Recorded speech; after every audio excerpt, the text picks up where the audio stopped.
The casket was mahogany, standard Navy issue. Brass handles polished to a mirror shine draped in a flag that had never seen combat. The honor guard moved with the mechanical precision of men who had done this too many times. Each step measured each breath, controlled each face blank as a page with nothing written on it yet. Petty Officer Wade Harlow stood at the back of the crowd and said nothing. He was 21 years old. Lean in the way that hard training makes a man lean, not thin, but stripped down, every unnecessary thing removed. He wore his dress blues like armor. His jaw was set. His eyes were dry. He knew the casket was empty. He had known since the phone call 3 days earlier, the one that came at 200 from a number he didn't recognize, a voice he did. One sentence, then silence. Then a dial tone that sounded like the loneliest thing he had ever heard. Jonas Cross was not dead. Jonas Cross had chosen to disappear. And Harlow, 21 years old and standing at the back of a funeral for a man who was still breathing somewhere, had made a decision in that moment that would follow him for the next 4 decades, like a shadow that never shortened, no matter where the sun moved. He kept the secret. The question 40 years later was whether he'd had a choice. Coronado Naval Base sits on a sliver of land between San Diego Bay and the Pacific Ocean, the kind of place where the salt air gets into everything, your clothes, your lungs, the creases around your eyes, from squinting into too much sun and too much distance.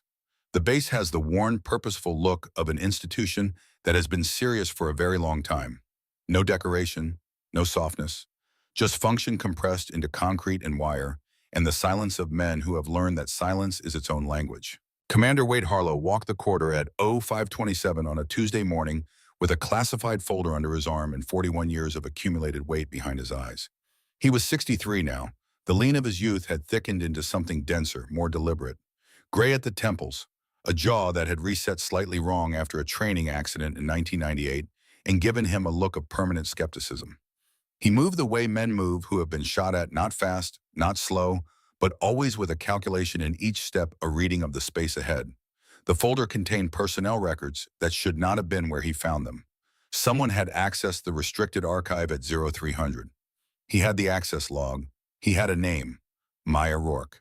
That name existed in no database he had clearance to reach, which meant it existed in databases he did not, which meant this morning had become more complicated than his first coffee could manage. He pushed open the door to the women's locker room without knocking, because at 0527 the building should have been empty, and because in 41 years of naval special warfare, Harlow had developed the habit of moving toward problems rather than waiting for them to arrive. He had exactly 3 seconds before his understanding of the last 4 decades began to come apart. The woman stood with her back to him, combat pants half-zipped, tactical shirt bunched in her hands, her back fully exposed under the fluorescent light. She was small, 5'3" perhaps, the kind of small that fools people who have not learned better. Her skin was pale in the harsh light, and across her back, from shoulder blade to shoulder blade, spine to ribs, was ink.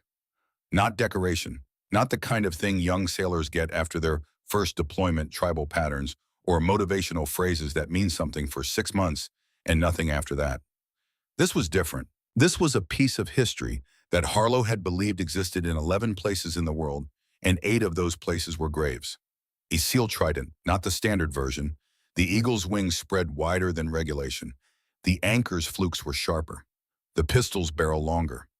It was the design used by the original members of SEAL Team 6 when the unit formed in 1980, a variation that lasted less than 2 years before standardization. Harlow had seen this design on the arms and backs of men he had served with, trained under, buried. Below the trident, in precise military stencil, Wraith's Legacy, 1983.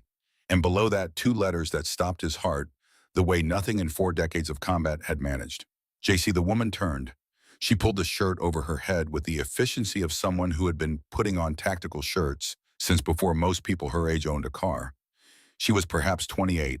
Gray eyes the color of winter steel, the kind that absorbed light rather than reflect it. Her face was controlled in the way of someone who has spent years training it not to tell anyone anything. She looked at him. Then she looked at his waist. "How long have you been carrying his knife, Commander?" Harlow looked down. The handle of the K-bar at his hip was worn smooth from years of daily contact. The leather grip darkened with the oils of his hands. He had carried that knife every single day since 1983. Through Grenada in Panama and 3 decades of operations in places he still could not name in company. His mouth opened. Nothing came out. "Close the door," she said, not unkind, the voice of someone delivering information they have been rehearsing for a very long time. We have a lot to talk about. Her name was Maya Rourke, 28 years old, 5 feet 3 inches. She had spent the previous 14 hours accessing every classified file she could reach before the system flagged her intrusion and triggered the alert that brought Harlow here with a folder in his hand and a decade of assumptions about to collapse. She did not apologize for the intrusion. Harlow respected that. The sensitive, compartmented information facility sat at the heart of the Coronado compound, a concrete box designed to keep secrets in and everything else out. Magnetic locks, walls rated against every form of electronic surveillance the 21st century had manufactured. No windows. 4 steel chairs around a steel table, fluorescent light that made everyone look like they hadn't slept. A room where soft lies came to die. Harlow had sealed the door. He stood at the head of the table. Beside him, Master Chief Rex Dunbar, 62 years old, 240 pounds, a face that looked like it had been used as a geological survey, had taken his seat with the slow movement of a man settling in for something he already knew he wouldn't like. Senior Chief Cole Merritt sat across from him, the thin and watchful quality that came from 30 years in intelligence eyes that registered everything. Chief Dale Tanner was in the corner 57, quiet, in the way he was always quiet, with the stillness of a man who had trained himself to be unremarkable in every room he entered. Maya Rourke stood near the door. She placed a journal on the table. It was worn the way objects become worn when handled daily for years. The cover was dark green military surplus, the corners soft with age. The pages were dense with handwriting, small, precise, consistent. The script of a man who had never allowed himself the luxury of carelessness. Jonas Cross, she said. My grandfather. Dunbar's jaw tightened. Merritt's eyes stopped moving for 2 full seconds, which for Merritt was the equivalent of a full stop. Tanner in the corner said nothing. Harlow said nothing either. He was looking at that handwriting. He knew it. Maya opened to a marked page near the back. She turned the journal to face the room. 5 names numbered, written in Jonas's precise script. Below each name, dates and notations in a shorthand that was partly encrypted but readable enough in its broad strokes. Number 1, Victor Stain. Number 2, Wade Harlow. Number 3, Rex Dunbar. Number 4, Cole Merritt. Number 5, Dale Tanner. The room changed, not loudly. The air didn't leave. No one stood up. No one raised their voice. But something shifted in the quality of the silence, the way a room changes when a window opens somewhere and something from outside gets in. Dunbar's hand moved flat on the table. Merritt leaned forward by less than an inch. Tanner in the corner was very still. Harlow looked at the list for a long moment. Then he looked at Maya. Jonas believed one of these men betrayed a Panama operation in 1989, she said. Her voice had not changed. 9 SEALs died on that street. The intelligence they were given was compromised before the mission launched. He called the person responsible Archangel. A pause. He spent 20 years trying to find proof. He died in 2009 before he found enough. Another pause. I'm finishing what he started. That list includes me, Harlow said. It includes everyone he couldn't rule out. Her eyes held his. Jonas didn't clear anyone, not even the man he saved in Grenada, not even the man he trusted with his knife. Dunbar said he had no documented family. His files. His death was staged, Maya said. He lived another 25 years under deep cover in Montana. He had 1 daughter. She died when I was 4. He raised me. She let that settle. The tattoo was his final lesson. He said if I ever needed to prove who I was to anyone who mattered, the ink would do it. The monitor on the wall flickered to life. The woman who appeared on screen was in her early 50s. Blonde hair pulled severe, eyes that had been calculating angles in rooms for 3 decades. Dark jacket and the expression of someone perpetually operating on information she wasn't fully sharing. Gentlemen, Miss Rourke. Her voice was clipped, each word measured. Catherine Voss, CIA Operations. I've been listening. It's time to brief you on the full picture. A pause that contained 40 years of institutional silence. Jonas Cross was a CIA asset from 1985 onward. He was approached after he surfaced in Montana following his staged death in 1984. He cooperated under terms that required him to continue investigating the network he believed had compromised Panama. She paused. He was very good at it. Good enough that by 2009, he had narrowed his suspect list to a number that made certain people inside the agency uncomfortable. Maya was watching the screen. Her face had not moved, but her hands had closed into fists. In January of 2009, Jonas Cross was killed in a staged automobile accident on a mountain road outside Billings, Montana. CIA was aware of the threat. CIA did not intervene. Voss's voice carried the flatness of institutional honesty, which is honesty with the human parts removed. He was considered a liability. The silence after that was total. Maya's voice when it came was quiet. You let him die. There were considerations. You knew where he was for 24 years. You used him. And when he got close enough that he became a problem, you looked the other way. She was not shouting. That was somehow worse. I want that acknowledged. Not justified. Acknowledged. Voss looked at her from the screen. Acknowledge, she said. Then Harlow spoke. He had been standing at the head of the table looking at nothing in particular, and when he began to talk, the room went very still. His voice was level in the way of someone who has rehearsed this moment so many times it has passed through emotion into something else. I've known since 2009 that Jonas was murdered, that it was staged, that CIA was involved. He did not look at anyone directly. I was contacted 3 days after Jonas died. A man whose name I still don't know. He told me that if I raised concerns, pushed for an investigation, said anything to anyone, every man on my team would be audited for their knowledge of Jonas's survival. The people who had known and stayed silent. He stopped. They would have been finished. Careers gone, pensions, records, men who had served 40 years with nothing but honor. He looked at Dunbar. Dunbar held his gaze. So I said nothing, Harlow said. The word nothing sat in the room like something heavy that had been dropped. Maya looked at him for a long time. She filed it somewhere and moved forward. Then we have work to do, she said. Voss's face remained on the monitor. Dmitry Kozlov, former Russian military contractor, current arms dealer, operating out of a compound in the Big Sky region of Montana. 2 weeks ago, Signals Intelligence intercepted a communication. Kozlov is hosting a high-value buyer, someone purchasing something worth enough to make him break his usual patterns. A pause. We believe that buyer is Archangel, and we believe what's being sold is the archive, a physical collection of classified operational records spanning 1980 to 2015. 35 years of black operations, compromised assets, the kind of information that would take down half the people currently in positions they were never supposed to reach. Dunbar said, the Big Sky compound. That's 40 miles from Jonas's cabin, Maya said. Yes.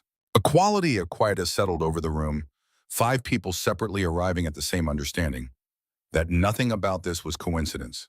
That someone had chosen that location deliberately. Your mission, Voss said, is to infiltrate the compound, identify the buyer, and recover the archive. Extraction or elimination, your call in the field. She looked directly at Maya. All of you. Dunbar turned to Harlow. His eyebrows communicated a full sentence. Harlow said, she proves herself, same as anyone else.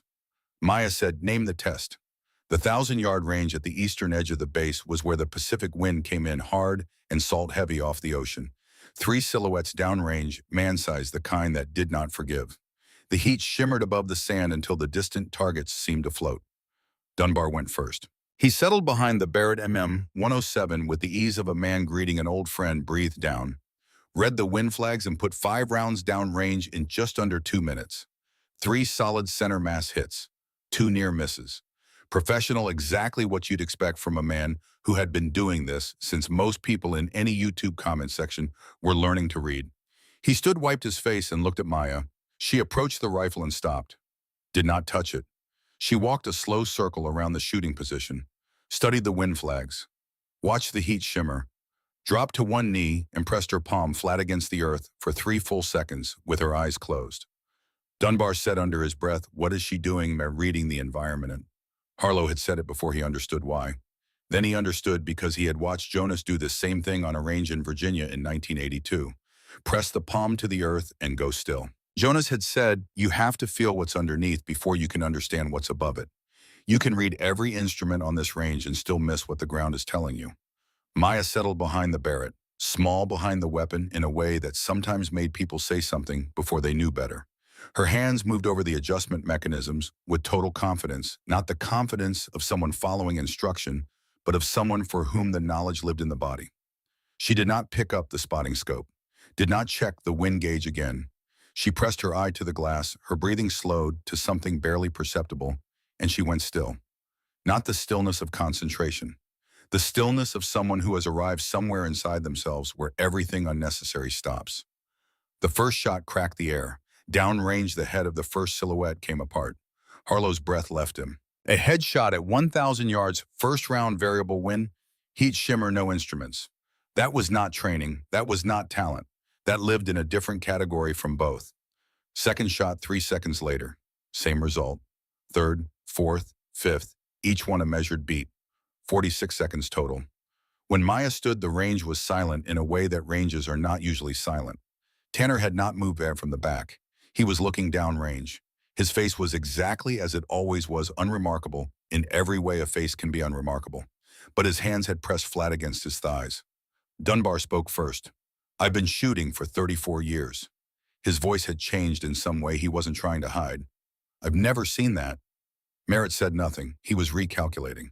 Harlow walked to Maya. She had placed the rifle back with the same care she'd picked it up with, stood with her arms loose, breathing normal. Nothing in her face suggested she had just done something most people on any range in the world couldn't replicate on their best day. He put out his hand. She shook it. Her grip was firm, the palm calloused in the specific pattern of someone handling weapons since childhood, not a gym callus, not an athlete's callus. A working callus in exactly the right places. "Welcome to the team," Harlow said. "Call sign Wraith, your grandfather's." Something moved through her eyes and was gone. Not quite a smile, something older. "Don't celebrate yet, Commander," she said. "We haven't started." Then Harlow did what he had been holding for this moment without knowing he was holding it. He reached to his hip, unclipped the Kabar-worn leather handle, dark blade, 41 years of daily use, and held it out. She looked at it. She had known about it before she ever walked into the locker room at 0527. She had known from the 1983 journal passages, the entries where Jonas wrote about the young petty officer from Virginia who had taken a round meant for him at the Grenada airfield on October 25th and spent 2 days in a hospital refusing to complain. She took the knife.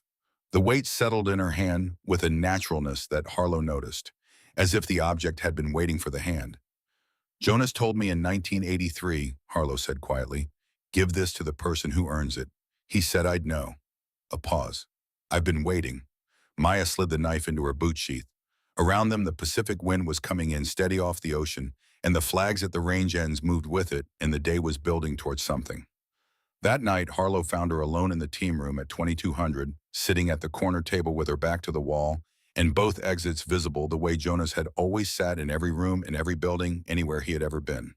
The journal was open before her. Harlow poured 2 cups from the pot that had been burning since morning and set one on the table without asking. She didn't startle. She never startled. He had noticed that already. They sat for a while without speaking. Then she said, "What was he like before?" "The best operator I ever worked with," Harlow said. "He had a quality of being entirely present that most people never develop. In a room, in a field, on a range. Always completely where he was, nothing wasted. He was afraid all the time when I knew him," Maya said. "Always checking exits, sleeping with a weapon within reach. Some nights I'd find him on the porch before sunrise, sitting with his rifle across his knees watching the tree line." She turned a page. "He never told me what he was watching for." "I think I know now." "PTSD, Harlow said. "Or justified caution," she said, "when someone actually wants you dead." She stopped at a page near the back. Her finger rested at the top of an entry. She read it silently.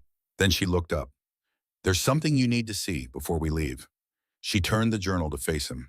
The entry was dated December 2008, 2 months before Jonas died. Not encrypted, written in plain English, the way a man writes something he wants to be found. "I am close. Archangel's identity is nearly within reach. 5 remaining suspects. 1 betrayed us in Panama. 1 allowed 9 of my brothers to die on that street. 1 will try to kill me before I can name them." The 5 names were listed below. Harlow read his own name without expression. "If you are reading this, Maya, then I am dead. They reached me before I reached them. But you will finish it. You have to. Because if Archangel is not stopped, more will die. Better men. Men who still believe the system protects them. Finish this for me. For the 9. For everyone who didn't it, believing they were safe." A second paragraph in different ink added later, "The person who will kill me is not the person you most suspect. They are the person you have already decided to trust. Not because I am certain, because that is how it always works." And below everything else in handwriting, slightly less controlled than the rest, as if written quickly in the dark, "I did not train you to be a weapon, Maya. I trained you to be a witness." Harlow sat with that for a long moment. He knew it was coming, he said. For at least a year, she said. He kept working anyway. Outside, the Pacific wind pushed against the building. Tomorrow there would be a pre-mission brief at 0400 gear check, at 0500 transport by 0700. North then east into the mountains of Montana, where a cabin sat and a compound waited, and answers had been accumulating in the dark for 35 years. One of the men in this building tonight is Archangel, Maya said. One of them will try to make sure we don't come back. She looked at Harlow steadily. I'm not telling you this because I suspect you. I'm telling you because Jonas said the most dangerous moment in any operation is when you think you've already identified the threat.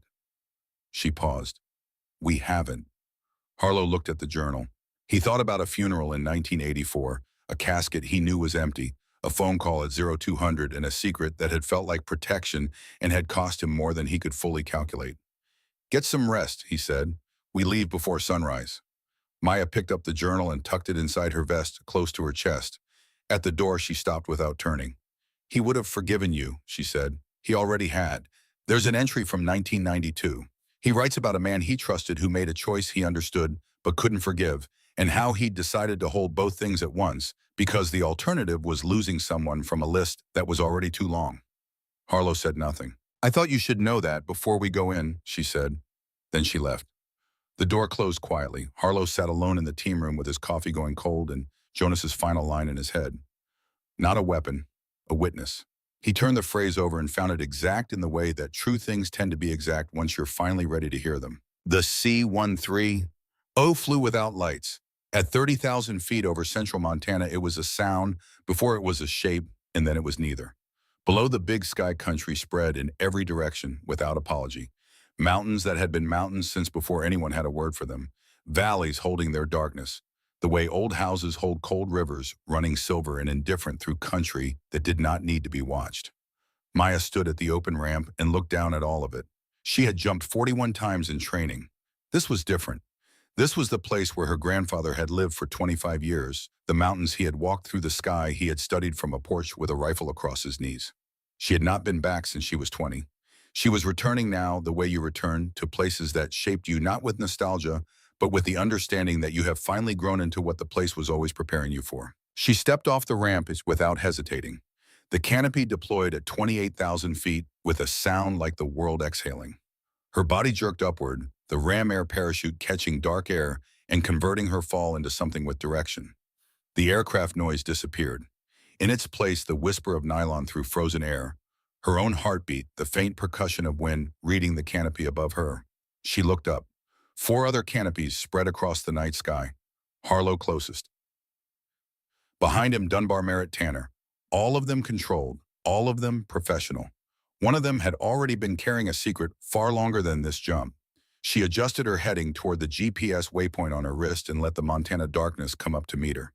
The landing zone was a meadow at the base of a long valley grass, damp with the cold that settles into low ground after midnight. Maya flared at 100 feet, felt her boots meet earth with barely a sound. 3 steps to kill momentum, already scanning the tree line with her rifle up before the canopy had finished collapsing. The others landed within 60 seconds. Gear stowed, canopies under deadfall, formation assembled. 5 minutes from touchdown to moving professional tight, telling her nothing about any individual in the column. She took point. The forest absorbed them. Montana wilderness at 2 in the morning has its own rhythms, its own version of silence that is actually composed of 100 smaller sounds. Jonas had taught Maya to move through forest the way water moves through rock, finding the path of least resistance, leaving no trace of the path itself. She stopped every 30 meters, listened, scanned, hand signals only. Behind her, the team moved well. They were experienced enough to know that professionalism sounds like nothing. 2 kilometers and her fist came up. The column froze. She hadn't seen it. She'd felt it, a wrongness in the geometry of the undergrowth 30 meters ahead, a shadow falling at an angle no natural object could account for. She went to one knee, brought her scope up, scanned slowly. There, monofilament wire at knee height between 2 pines. She traced it, found the device, found the secondary she was certain was 8 meters to the left. Tanner appeared at her shoulder. She pointed to the wire, then the device. He studied it for 4 seconds. Military grade, composition C, standard pressure release with a passive secondary. She nodded. Mark and bypass. She was pulling out her GPS when something made her stop. Not a sound, not a movement. A quality in Tanner's response that didn't fit the moment.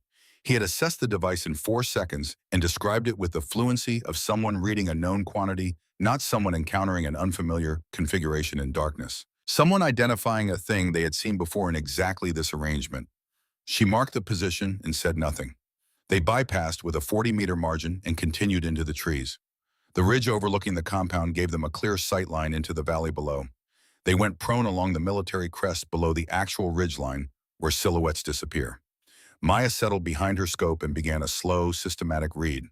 The compound was larger than satellite imagery had suggested. A 3-story main structure with security infrastructure, added layer by layer over years until the original building was almost invisible inside its own defenses. Floodlights at each corner, guard towers at the perimeter, coordinated patrols with overlapping fields of fire. She counted 22 visible guards in the first 8 minutes and multiplied by the standard interior ratio. Did not like the result. Harlow was beside her. Defensive doctrine is solid. These aren't hired security.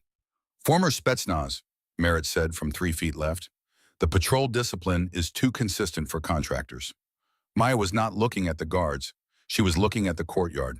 4 men in a loose circle near the south entrance, the relaxed posture of men who trust their perimeter completely. Then a 5th man stepped out of the main building's ground floor entrance and crossed toward them. Tall, 6'1", silver hair cut in the military fashion that some men maintain for the rest of their lives because it's the style they were wearing when they understood who they were. He wore a dark suit that was wrong for everything around him and wore it anyway the way men wear the clothes of authority they once held even after the institution has moved on. He moved across the courtyard with the economy of someone who had spent decades in operational environments and never fully left them.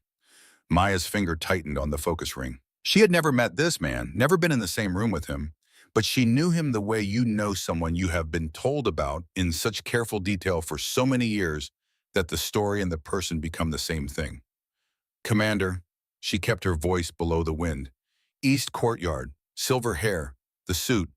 She heard Harlow's sharp intake of breath, a long silence. That's Victor Stain. Dunbar had moved up on her right. He got his scope on the courtyard. Whatever sound he made was not a word. It was what happens before words.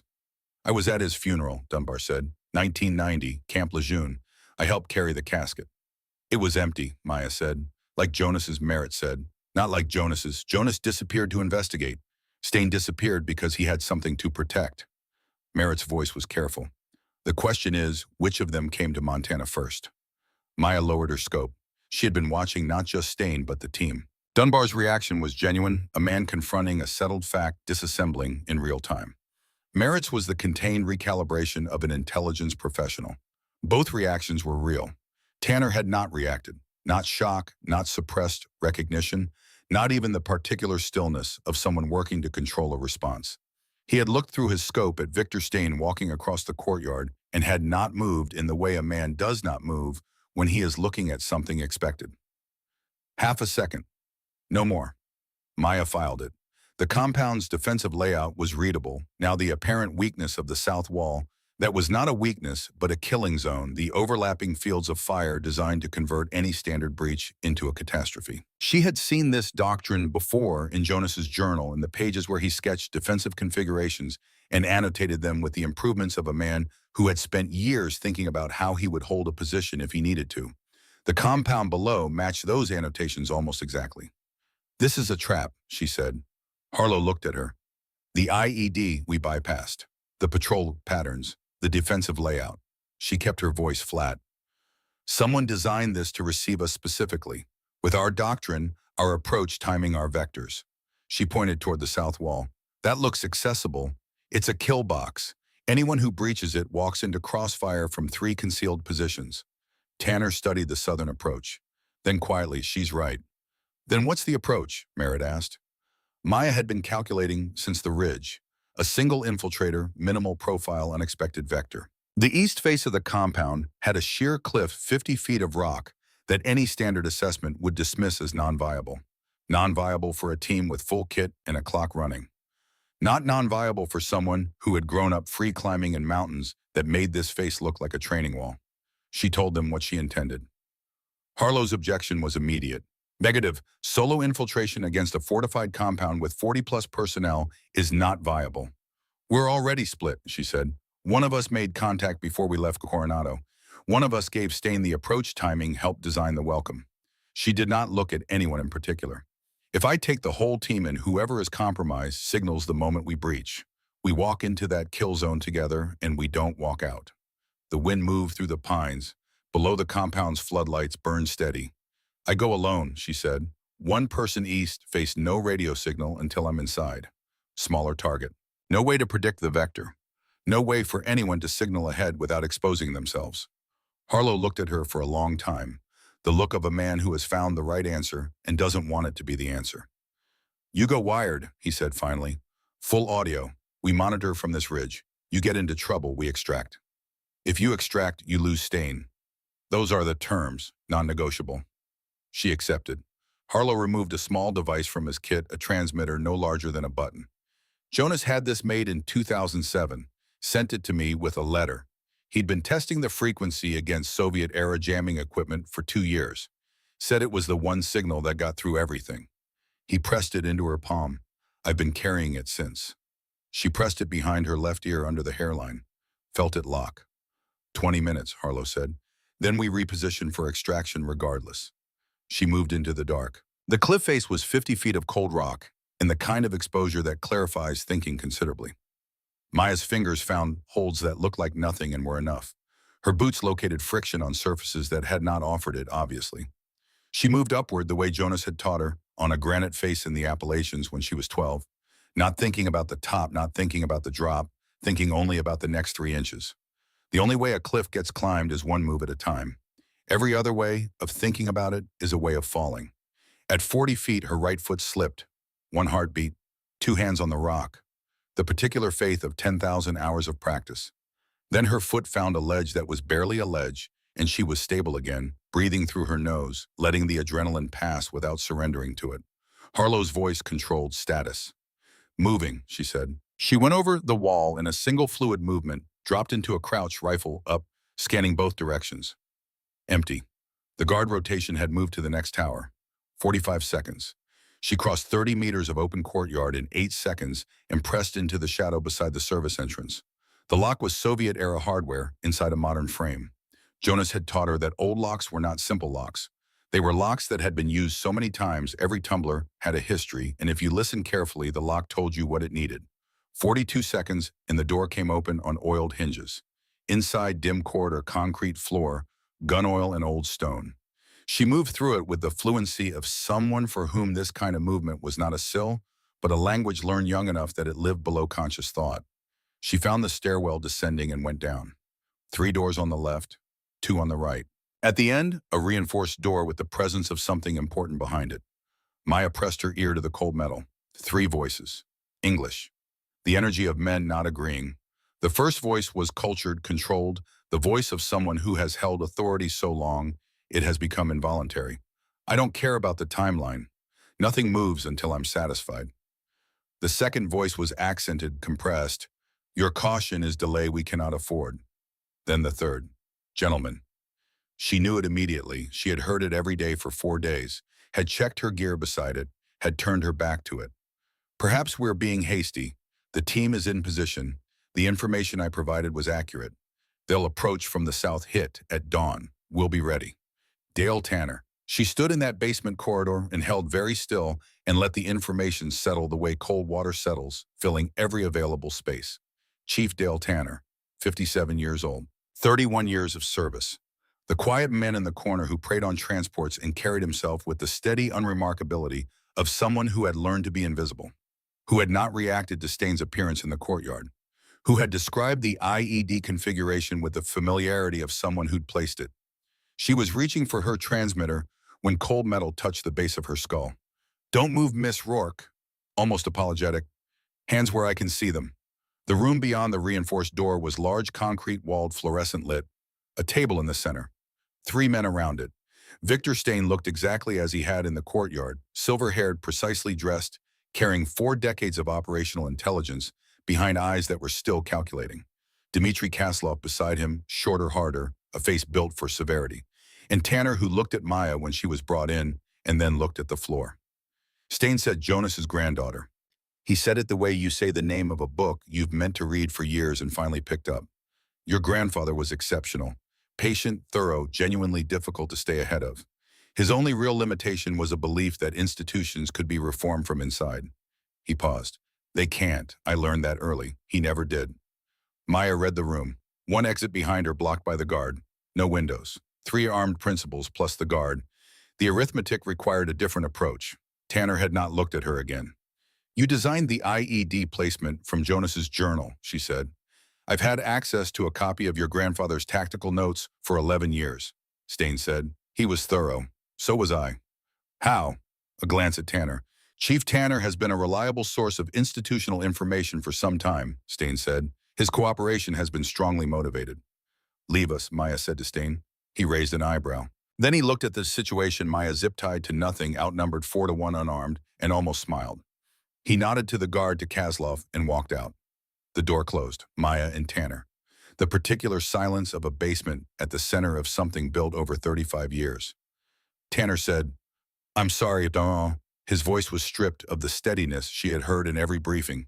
Underneath it was something that had been there all along. Sarah, Maya said. He looked at her. Jonas wrote about her, Maya said. 2007 entry. He wrote that you were not a traitor.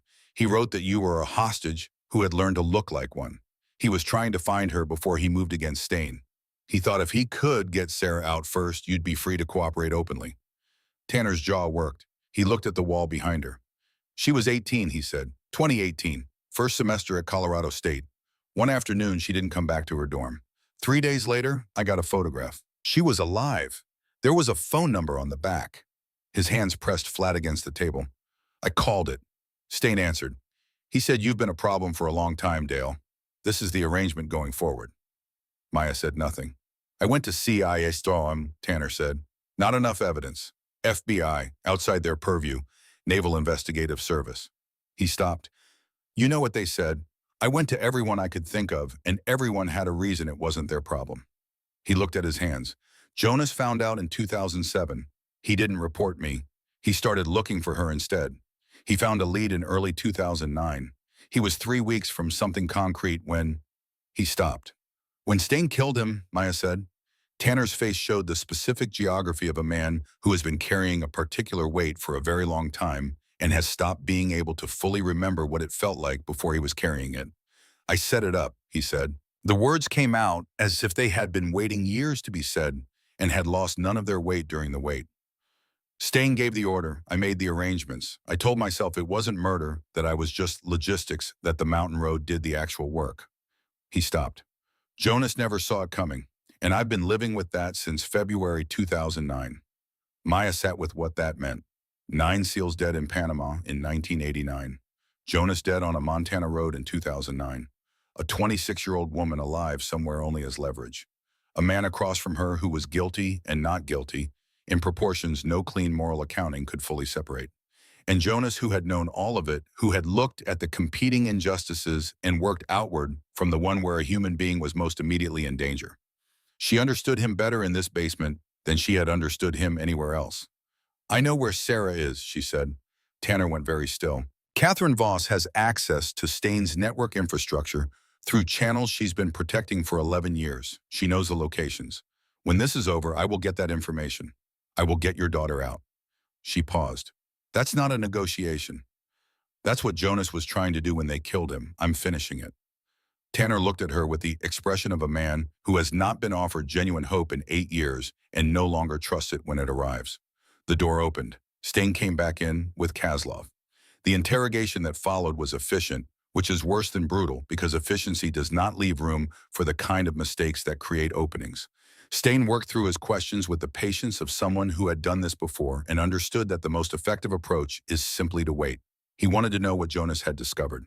What evidence existed beyond the journal? What external contacts Maya had reached before entering the compound? She gave him nothing. He told her that Jonas had nearly accepted the arrangement, that in 1983, in a cabin in Montana, that Maya would recognize Stain had made an offer Jonas had very nearly taken, that everything Jonas did afterward was overcompensation for a moment of weakness he could never admit. Maya recognized the technique. Jonas had described it the contamination of the origin. If you can make someone doubt the purity of the motive driving them, you compromise everything built on it. You never asked him, she said. You went directly to Brennan to Tanner because you already knew the answer Jonas would give you and you couldn't risk him reporting the approach. So you told yourself afterward that he would have said yes because that's how men like you rewrite the parts of the story that don't reflect well. Something moved behind Stain's eyes, brief but real. Then Voss's voice came through Tanner's radio on the table.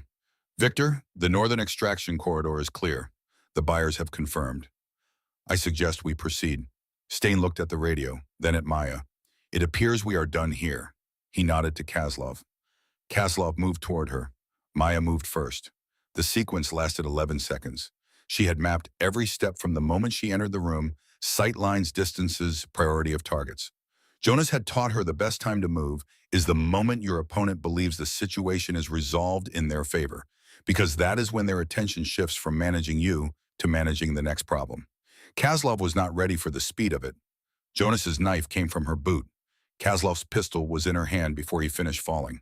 She turned, put the table between herself and Stain, covered the distance to the guard at the door before he completed the decision to raise his weapon. 3 rounds center mass. The pistol coughed twice in Stain's direction as he moved left. She missed him by inches as he moved with the speed a man his age should not have possessed. He was through the door and gone before she had a clear shot. She turned. Tanner had taken a round from the guard's last shot. On one knee, shoulder bleeding, but his eyes were clear and his weapon was still in his hand. East corridor, he said. Tunnel access. Northeast corner of the building, 2 miles to the cabin. Maya was at the door. Maya, she stopped. Get my daughter out. She went into the corridor. Behind her, Tanner's voice on the radio. All units, this is Tanner. Stand down. Federal operation in progress. Any personnel engaging the infiltrator will be prosecuted. Stand down. It would not stop everyone. It would stop enough. Harlow's voice burst through her earpiece.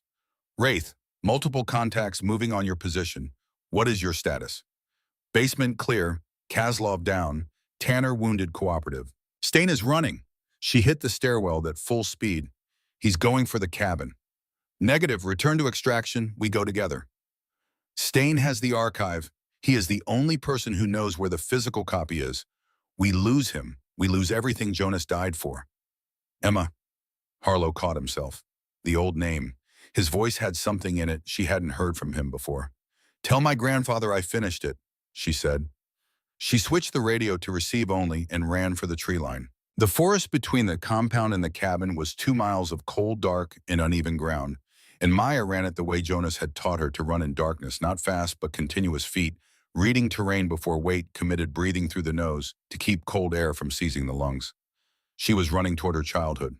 Not a memory of it, the actual physical place where it had happened, the 16-acre property in the Big Sky foothills that Jonas had paid cash for in 1985, the cabin he had built himself over a single brutal winter, because he had decided that if he was going to disappear, he would do it correctly, which meant doing it himself, which meant making something that would last. She had left that place 8 years ago. She had not gone back because going back without finishing what Jonas started felt like a form of dishonesty she couldn't afford. She was going back now to finish it. Her earpiece was on receive only. Harlow's voice came through every 90 seconds, controlled, running a search pattern in real time. He knew her heading. He would reach the cabin, but not before her. She needed the time before him because she needed to think. She needed to think about Voss. The transmission from the basement had been playing in her head on a loop since she left the compound. Not the content of it, but the tone. The voice of a woman talking to a man she knew well, not as an adversary, talking to a target, not as an intelligence officer running surveillance, as a partner in a shared operation with a shared objective.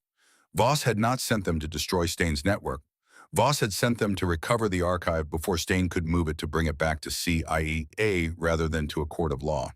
Those were not the same mission. They were competing interests wearing the same clothing. Jonas had written in 2006, the most dangerous operation is the one where the person briefing you has the same enemy but a different objective. They will tell you everything true. They will simply omit what matters. She filed it. She kept running. The tree line broke at the edge of the property. Maya stopped at the boundary and went to one knee, scanning the approach. The cabin was dark except for the north-facing window, where a single light moved behind the glass with the unsteady quality of battery power. Not electric. Someone had killed the generator, a deliberate choice about ambient light management. She scanned the full perimeter before moving to the woodshed. The counter-sniper position she had mapped from the satellite imagery, a shape against the roofline 30 meters east, was empty. Not vacant by rotation. Empty in the permanent way of a position that had been found and dealt with. Harlow had come by the service road that ran 6 miles around the base of the valley to the west approach. He had arrived first and worked the exterior before going in. She recognized the method from 3 operational reports she had read in his classified file. He was already inside. She moved to the door. It was ajar. The frame showed a forced entry blade in the gap pressure, on corroded metal, the same technique she had used on the compound's service door. Someone who knew the cabin and hadn't needed to search for the weak point. She went through. The interior smelled the way she remembered it. Pine and oil and the cold of a space that has not been heated in years, but was once heated so consistently that the warmth is still present in the wood as a memory. The walls were bare. The furniture was covered in dust cloths Jonas had placed over everything when he left for the last time, the practical gesture of a man who intended to return and did not. 2 men in the main room. Harlow was near the east wall with his sidearm at his side, not raised, not pointed, the posture of a man who has arrived at a destination and found it to be exactly what he feared and had been walking toward for a very long time. Victor Stain was across the room. He held a pistol at a downward angle. He was looking at Harlow with an expression that contained, alongside everything else, something that might have been recognition. 2 men who had been in the same story from different sides for 4 decades finally in the same room. Neither of them had heard her come in. She moved 3 steps inside and stopped with the M4 up. "Commander," she said. Harlow turned his head toward her. He had heard her coming and had been waiting. Stain looked at her. His expression did not change. "You made good time," he said. "You came here specifically," she said. "Not because it's defensible, not because it's on your extraction route." She kept the rifle on him. "This is the 3rd time you've been in this cabin. You know the layout because Jonas brought you here in 1983 before Grenada. He trusted you enough to show you where he lived. That's when you made your offer, not in an operational facility here, because you thought being somewhere personal would make a man more likely to say yes to something he would never say yes to anywhere else." Stain said nothing. "He turned you down in this room, and you have spent 43 years building an empire partly in response to a refusal that happened in a 16-acre property in Montana." Something tightened in Stain's jaw. First visible crack. Harlow said, "Maya." His voice was careful. "The 2nd time you were here was 2009, she continued, after Tanner arranged the road accident. You came to stand in the place where he had refused you and understand that you had finally won." She paused. "I want to know what that felt like, whether it felt like anything at all." Stain looked at her with something that was almost respect. "Jonas would be proud," he said, and it was not a compliment designed to disarm her. It was something genuine which made it more complex. Harlow said, "Maya, I need to tell you something." She looked at him. He had lowered the sidearm fully. It was at his side, pointed at the floor, and the hand holding it was not the hand of a man ready to use it. It was the hand of a man who has decided that what he is about to say matters more than anything he is holding. "In 1985, Harlow said, Stain came to see me, not officially. He drove to my apartment in Virginia Beach on a Tuesday evening and sat at my kitchen table and made me the same offer he made Jonas. The cabin was very quiet. I said no immediately, without consideration."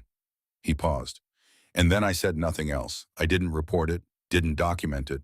I told myself it was a single approach by a man who had misjudged me, that there was no actionable intelligence in an offer I'd already refused." He stopped. 4 years later, 9 men died in Panama on compromised intelligence, and I knew. I knew who had done it, or I knew enough to have known, and I had stayed silent. He looked at the floor between them. "I have carried that since 1989. I've never said it out loud." He raised his eyes to Maya. "You deserve to know the shape of what happened. All of it, before this ended." Maya looked at him for a long moment. "Jonas knew," she said. Harlow looked at her. "There's an entry from 1992.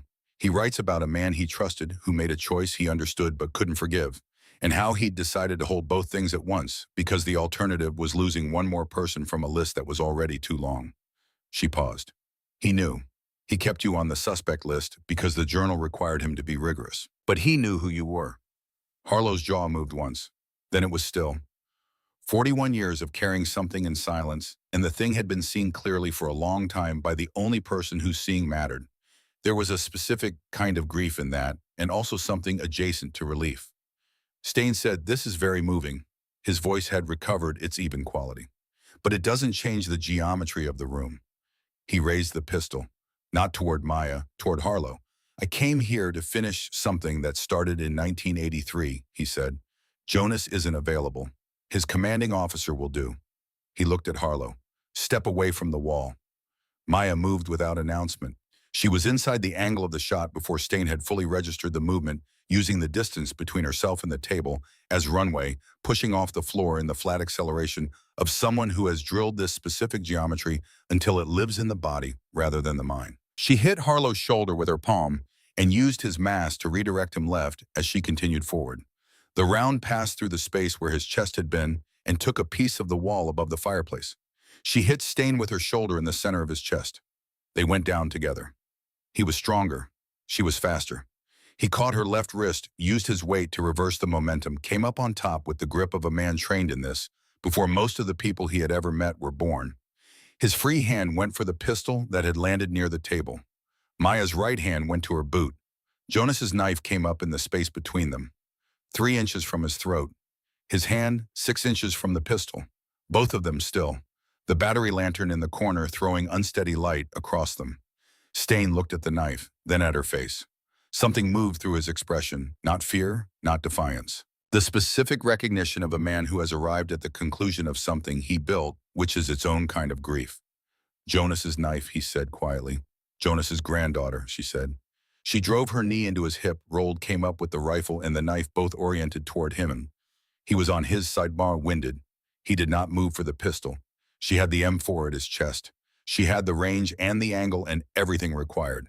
She did not fire. Roll onto your face, she said, and hands behind your back. He looked at her for a moment. You're not going to shoot me. Not a provocation, an assessment. Roll onto your face, she said again. He did. She zip-tied his wrists with the efficiency of muscle memory and stepped back. Harlow was on his feet. He had retrieved his sidearm and was covering the door. His face showed the full weight of the last hour and the work of containing it. She put a second zip tie on Stain's ankles, then pulled him into a sitting position against the south wall. Where is the archive? She said. Physical copy, not the drives from the compound. The original. Stain said nothing. You came to this cabin specifically, she said, not because it's a defensible position. You came here because whatever you need is here. She was working through it as she spoke, following the logic Jonas had taught her to follow, not to the obvious destination, but to the one underneath it. He left it here. Jonas knew you would eventually come for it. He knew if he hid it anywhere institutional, it would be found classified, suppressed, used by whoever found it for whatever purpose they needed. He didn't trust CIA. He didn't trust naval intelligence. She looked around the cabin, at the walls bare, at the furniture under dust cloths undisturbed, at the floor. Pine plank cut and laid by Jonas himself in the winter of 1985, each board fitted with the precision of a man who didn't believe in doing things partially. She had played on this floor for 15 years, eaten meals at the table now under a dust cloth, set her boots on these planks 1,000 times coming in from the cold. There was one section near the east wall in the corner where a child would sit to be near the light and away from drafts where the grain of 2 adjacent boards ran slightly wrong against each other. She had always assumed it was natural variation. She had never looked at it with the question she had now. She crossed to the corner, went to one knee, pressed Jonas's knife blade into the seam. The board lifted on a pivot mechanism built into the subfloor. Counterweighted, engineered, built by someone who had thought carefully about what was going underneath it and how long it needed to stay there. Inside a steel document box sealed with a combination lock. Maya sat back on her heels and looked at it. Jonas had built this house in 11 days at 0 degrees in the winter of 1985. He had cut these boards himself. He had laid this floor himself. He had put this box here in the corner where a child would eventually sit because the best place to hide something important is not somewhere complicated or clever. It is somewhere safe, somewhere you love, somewhere you know the person who matters will eventually stand and understand what you left and why. He had not hidden the archive from his enemies. He had left it for her. She understood his final journal entry now fully and without ambiguity. Not a weapon, a witness, not someone to destroy what Stain had built. Someone to see it clearly enough to describe it to people with the standing to dismantle it. Someone to carry the weight of what Jonas had known out of the dark and into the kind of light where it could not be reclassified or disappeared. He had spent 15 years building that person. She looked at the combination lock. She ran through the logic Jonas would have used, not a birthday, not a death date, not anything that could be found in a file or guessed from a personnel record. A moment of decision, a specific day that meant the same thing to Jonas and to the man he had trusted enough to give his knife. October 25th, 1983, the day of the Grenada operation. The day Jonas had refused staying in this cabin. The day he had given Harlow the knife. The day everything had started and the day Jonas had decided what kind of man he was going to be. She entered the combination. The lock opened. Harlow's voice on the radio to Dunbar was short a grid coordinate in a single instruction. Then he sat in the chair near the fireplace with the dust cloth still on it and did not speak for a while. Maya transferred the contents of the box to the table. Physical documents organized in Jonas's precise system, cross-referenced and indexed with the care of a man who had understood that evidence is only useful if someone else can follow it. Drive units in sealed cases. A handwritten index, 12 pages, mapping every document to a specific event, a specific person, a specific date. 3 decades of institutional darkness assembled one careful entry at a time by a man sitting alone in a Montana cabin with nothing to protect except the truth. Stain watched from the wall. He had stopped being combative. He sat with his back against the wood and looked at what she was laying on the table with the expression of a man watching the dismantling of something he spent his life constructing. There is a specific kind of grief in that. It does not invite sympathy. You know what happens next, he said. Voss takes that material and uses it the same way I would have. No, Maya said, not looking up from the index. She doesn't. She's been managing the institutional exposure for 11 years. She will not allow testimony that implicates the current oversight structure. Maya looked up. She won't have a choice, because this doesn't go to CIA. She held his eyes. It goes to FBI, directly. Tonight, with Tanner as a cooperating witness, Sarah Tanner's captivity as a federal kidnapping charge, and Catherine Voss named explicitly in Jonas's index as a secondary beneficiary of the network's institutional protection. Stain was quiet. He documented everyone, Maya said, including the people who looked away. Stain said, he knew about Voss. Not quite a question. He knew about everyone. He had 25 years and nothing else to do. She looked back at the index. You should have moved sooner. It was a hard thing to say, and she said it because it was true, and Jonas had raised her to say true things even when they were uncomfortable, especially then because the accumulation of comfortable untruths was how the world arrived at places like this. Stain looked at the documents on the table. Then for the first time in the conversation, something in him settled. Not defeat, something more like arrival. He had been running since 1990, 36 years of managing, manipulating, staying ahead. And he was tired. It was visible now in a way it had not been visible before. Montana, he said. He was not talking to anyone in particular. What? Harlow said. I used to drive up here, Stain said, after Jonas died, after I knew the cabin was empty. I'd park on the service road and walk to the tree line and look at it. He paused. I never went in, not until tonight. He looked at the wall. I'm not certain why. No one answered him. The cabin held its silence. Dunbar arrived with the vehicle at 40 minutes past 3 in the morning. Merritt was with him. They came through the door and stopped at the sight of Stain against the wall and the documents on the table. Dunbar said status. Stain is in custody, Maya said. Archive recovered and intact. Tanner is wounded at the compound. Cooperative needs medical immediately. She paused. I need Stain transported to a federal facility, not military. And I need a direct line to FBI field office in Billings. Not tomorrow morning. Now. Dunbar looked at Harlow. Harlow said, do it. Merritt was already on his phone. Maya walked outside and stood on the porch of her grandfather's cabin. The Montana cold was specific. It came off the mountains to the north and moved through the pines before it reached you, carrying the smell of altitude and resin and the absence of anything built by human beings for many miles.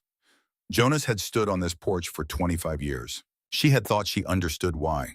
She had understood the surface of it, the isolation, the vigilance, the careful patience of a man who knew that what he was working toward could not be rushed. She understood the rest of it now. He had loved it here. Separate from the mission, separate from the strategy, separate from all the years of deliberate invisibility, he had loved this specific piece of ground, this view, this air. He had built something here that lasted, and he had lived inside it for a long time, and whatever it had cost him, he had not spent those years in misery. He had spent them in the slow and serious work of a man who knew exactly what he owed. She had been trained by him for 15 years. She had been told she was being prepared. She had not fully understood, until this porch on this night, what she was being prepared to carry. Behind her, she heard Stain being walked out by Dunbar, then the vehicle door, then the sound of it moving down the service road until the taillights disappeared into the trees. Harlow came and stood beside her. They did not speak for a while. The sky to the east had begun its first preliminary lightning. Not dawn yet, just the darkness thinning at the edges, the stars above the horizon losing their definition. Voss will fight the FBI referral, he said. She'll lose. The index names her specifically. Jonas was thorough. She has institutional resources. She had them because Stain's network provided them. When the network comes down, the protection goes with it. Maya paused. He thought about this for 20 years. He didn't leave anything to chance. Harlow was quiet for a moment. Then Sarah Tanner. Tanner will give the FBI everything in exchange for Sarah's location and protection. He's been waiting 8 years for someone to offer him a real path out. And she paused. Jonas was trying to give him that path. Harlow turned and looked at her in the pre-dawn light. His face was tired in a specific way, the way that faces are tired after the exertion of confronting something long avoided. But something else was in it too, something that had not been there 4 days ago in a briefing room in Coronado. He would be proud of you, Harlow said. Maya looked at the tree line Jonas had watched for 25 years. I know, she said. 6 months later, the trees at Arlington were at the end of their color, the last red and amber holding against a gray November sky that couldn't decide whether to rain. Maya stood before a headstone that was finally officially real. Jonas Cross, United States Navy, SEAL Team 6, 1936 to 2009. Honor, courage, commitment. Below the standard inscription added at Maya's request after 6 months of bureaucratic persistence that Jonas himself would have recognized as a form of training wraith. He saw what others chose not to see. The Navy had formally acknowledged his service in August. The posthumous Navy Cross sat in a display case on the mantelpiece of the Montana cabin, which Maya had gone back to in September, and reopened and begun to inhabit again. Not as a memorial, as a home. The place where Jonas had made something that lasted. Harlow stood to her left in dress blues. Dunbar and Merritt beside him. All of them straight, all of them quiet. Tanner was not there. He was in protective custody in Colorado working through a cooperation agreement that the FBI had been building from Jonas's index one document at a time. Sarah had been located in October in a property in rural Idaho. Alive. Recovering. That was enough. Catherine Voss had been indicted in October, the third name on the indictment. She would not be the last. Stain was in federal detention in Virginia, where he had been since August. He had said almost nothing since his arrest. His attorneys had said a great deal. None of it had been useful yet. Harlow stepped forward and placed something at the base of the headstone. The Kabar. Worn leather-handled dark blade, 41 years of daily use. He set it down with the care of someone returning something to the place it belonged.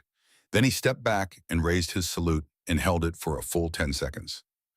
Dunbar and Merritt came up beside him, straight and still. Maya raised her salute last, 4 of them, honoring a 5th, holding it until it meant what it needed to mean, not ceremony for its own sake, but the acknowledgement of something that could not be said in any other way. Then Harlow dropped his arm and said, "First round is on me." And they turned toward the gate. At the gate, Maya's phone vibrated. Unknown number. Colorado area code. She opened it. My dad said Jonas spent his last year making a list. Not suspects people like my dad. People Stain owned who couldn't find a way out. He said there are at least 14. Some are still active in positions they were never supposed to reach. Jonas was going to go to each of them before he moved against Stain. He died before he got to any of them. I don't know who else to trust. He said if anything happened to him, find you. My name is Sarah Tanner. Maya read it once. Put the phone in her pocket. Harlow had stopped a few feet ahead. He read her face the way he had learned to read it, not quickly, but accurately. He waited. There are 14 more, she said. People Stain had leverage on, still active. He was quiet. Behind them, the cemetery held its stones and its silence and the weight of everything done in the name of things worth doing. The first class starts in January, he said. January to June, she said. He understood what she was not saying. 6 months of doing the work she had committed to before anything else could be justified. 6 months of standing in front of young women and teaching them what Jonas had spent 15 years teaching her. Not the tactical components, but the interior of it. The understanding of who the training was supposed to make you. The knowledge of what you owed the truth when the truth was inconvenient, when telling it was expensive. when the institutions around you had made their peace with silence. One thing at a time, he said. She nodded. They walked through the gate together. Behind them, the K-bar lay against Jonas's headstone in the gray November morning. The cemetery was quiet. The wind came through the trees along the road, taking the last of the leaves with it, moving through the stones and the names and the dates and the long, uncountable weight of everything recorded there. Maya walked into the morning with Sarah Tanner's message in her pocket and Jonas's last words in her chest, not as instruction any longer, but as understanding. Not a weapon, a witness. She had been built for this specific work, the work of seeing clearly and saying plainly what others had chosen not to see, not to say, not to carry into the light. Jonas had started it. She was carrying it forward. 14 people, 14 different versions of the same trap, each carrying a different version of the same weight, each waiting for someone to appear with a path out that was real. She thought about what it meant to be a witness, not to record, not to archive, not to preserve for the sake of preservation, to see, to say, to keep saying it until the saying changed something, until the darkness that had been kept safe by institutional silence was no longer safe, until the weight of what had been carried in secret for decades was brought at the cost of everything it cost into the kind of light where it could not be made to disappear. The work was not finished. The work did not finish. It passed from one set of hands to the next through the long chain of people willing to carry it generation to generation until the thing being witnessed was changed by the act of witnessing itself. Jonas had known this. He had built someone to understand it. She had just begun.